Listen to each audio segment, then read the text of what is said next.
You might have saw this viral highlight from this year's NCAA Championships. And there is nowhere Hardy can go. This move is called the spladle, and it's the worst possible move you can have hit on you in wrestling.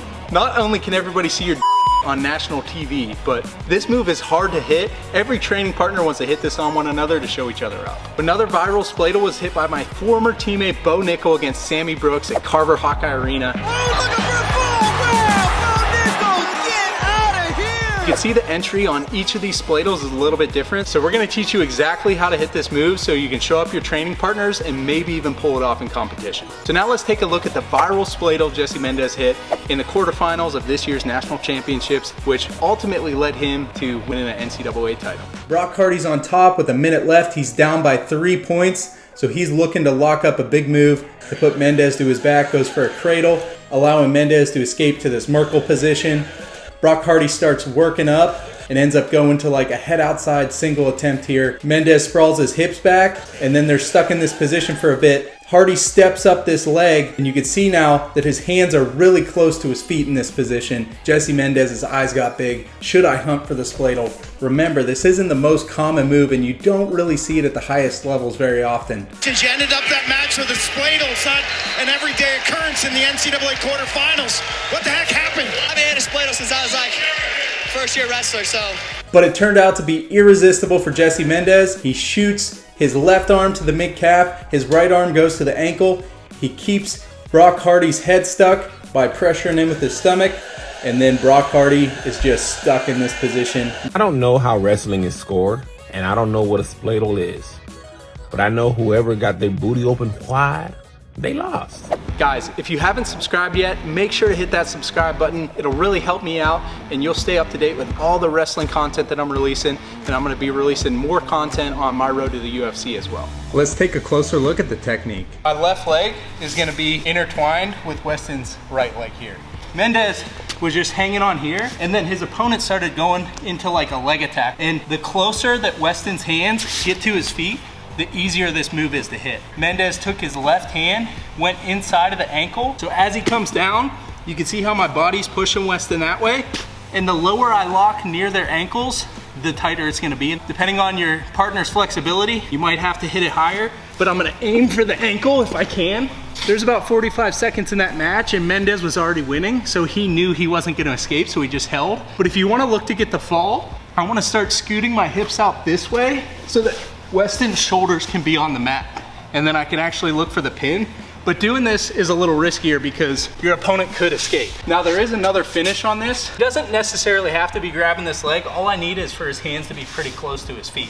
But let's say I drop here, instead of rolling him through, I can just finish on this side as well sometimes, but it's a little bit easier for your opponent to escape. Weston can scoot away, scoot his upper body down and away, and kind of escape there.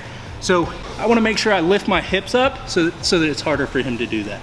All right, so we know that the spladle isn't a common foundational move to wrestling, but the good news is I just filmed a 3.5-hour course on the wrestling foundations that teaches you all the key concepts like stance, movement, which leg to lead, and how to enter and finish on legs successfully against the best people in the world. I spent a full month developing this curriculum, and I built it out in a way so that if you're a beginner, it will really lay the foundation for you to build the rest of your wrestling techniques on top of. And if you're an experienced wrestler, it should clear up a ton of the bad habits you developed along the way and hopefully give you a new perspective to look at wrestling through.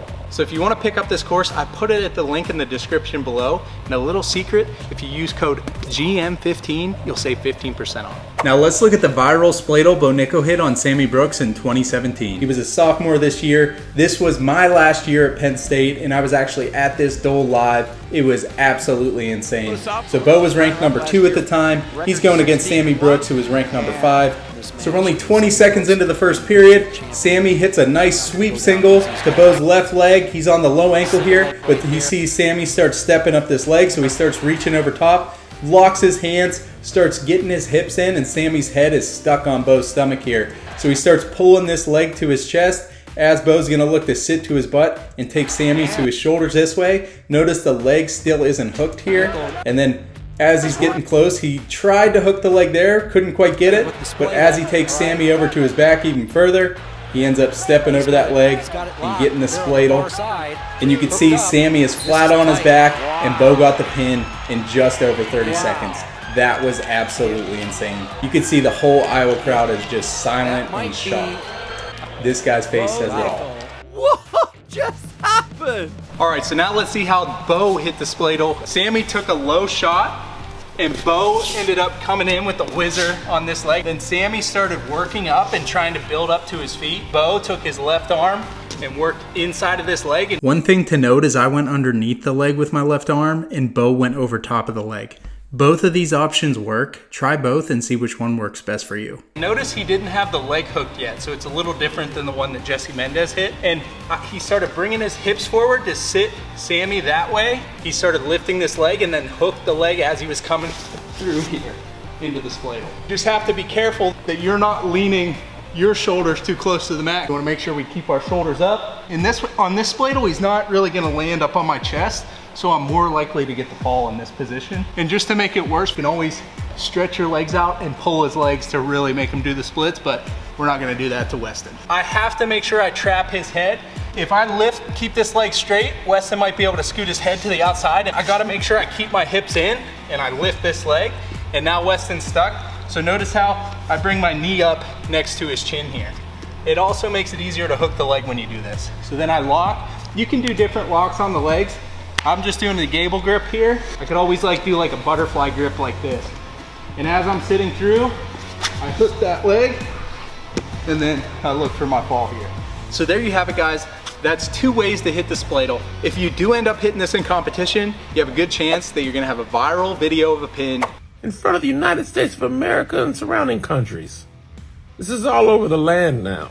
And some bragging rights over your opponent or your training partners. Just remember though, this isn't a super common technique. It's not gonna be one that you hit every match, but it is one that's fun to hit, and when it's there, it is effective. So if you enjoyed this video, I have one other video on YouTube right now. It's a free course on the 5 different attack ranges of wrestling. I also have 2 paid courses on Ocean. One's called Collar Tie Mastery. It's a 2.5-hour course that teaches you a complete system out of the collar tie and the standing position. The other one is Wrestling Foundational Instructional. I just released this, guys, that teaches you all the fundamentals around leg attacks that I picked up while wrestling at Penn State. And it's really meant to lay the foundation and give you the best possible base you could have going into your wrestling journey, or even if you're an experienced wrestler. We also have courses from all the best wrestlers in the country on there, and they're teaching their best technique series, so make sure to go check it out at app.athletesocean.com. I'll see you guys on the next video. They lost the match. They lost in future endeavors. You laid it low. You spread it wide.